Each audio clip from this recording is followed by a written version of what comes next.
Naam, sintofahamu ikiendelea kuelekea mchezo wa dabi ya Kariakoo ambao unawakutanisha vigogo na ngoli wa soka hapa Tanzania, Simba na Yanga, ambapo Young African wanatarajia kuwa wenyeji wa mchezo huo ambao utafanyika tarehe 1 Machi 2026 kule visiwani Zanzibar kwenye dimba la New Amani Complex, ambapo Young African ni kama wenyeji wa mchezo huo wanaikaribisha Simba, lakini Young African wametoa taarifa kuhusiana na uwanja huo, lakini Simba Sports Club wameijia juu bodi ya ligi na kuiandikia barua, na msemaji wa Simba Sports Club afisa habari Ahmed Ally amezungumza na vyombo vya habari na amekiri kweli Simba Sport Club wameiandikia barua bodi ya ligi. Sasa hiyo barua inahusu nini? Yote utayapata hapa Tubone Media, na nini wamesema kwenye hiyo barua yote utayapata hapa Tubone Media. Na nikukumbushe tu, we kama ni mara yako ya kwanza na tuangalia na ni mgeni,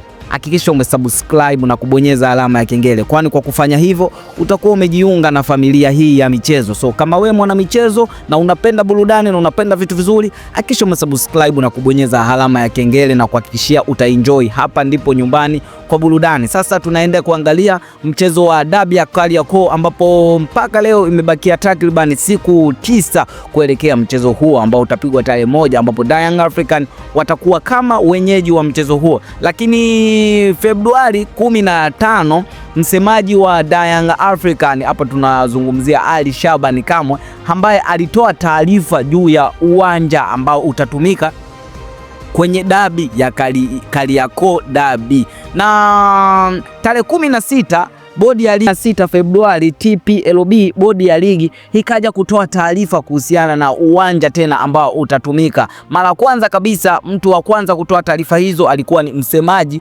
wa Young African Ali Shabani Kamwe, ambaye alisema uwanja utatumika ni New Amani Complex, na tarehe 16 siku inayofuata bodi ya ligi ndo ikaja kutangaza tena kwamba New Amani Complex itatumika. Sasa kizanga kinaanzia hapa. Simba wameandika barua kwenda kwenye bodi ya ligi kwamba kwa nini taarifa ya kwanza kabisa kuhusiana na uwanja ambao utatumika kwenye dabi alizungumza msemaji wa Young African.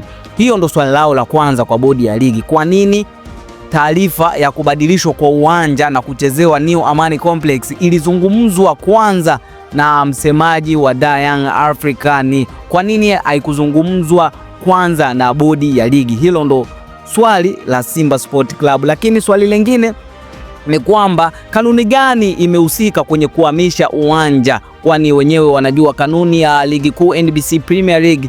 Taarifa ya kuhamishwa kwa uwanja inatakiwa itokwe siku before siku 21 kuelekea mchezo huo. Yani taarifa ya kubadilishwa kwa uwanja inatakiwa itolewe siku 21 before, kabla ya mechi hiyo kupigwa. Hayo ndio maswali ya Simba Sports Club kuelekea kwenye dabi hiyo. Sasa kwa vizinge hivi vinavyoendelea, sijui kama tunatarajia kuiona Simba Sport Club ikipeleka timu New Amani Complex kule visiwani Zanzibar, na kupitia Ahmed Ally na ambaye ni afisa habari na ni msemaji wa Simba Sport Club, amekiri yote haya kwamba wameiandikia barua bodi ya ligi TPLB kuelekea mchezo huo, na bodi ya ligi bado ijajibu kuhusiana na mashtaka hayo ya Simba Sport Club, na bodi ya ligi endapo wakijibu tutakuletea hapa Tubone Media. Sasa kama unataka ujue, je, bodi ya ligi watajibu nini,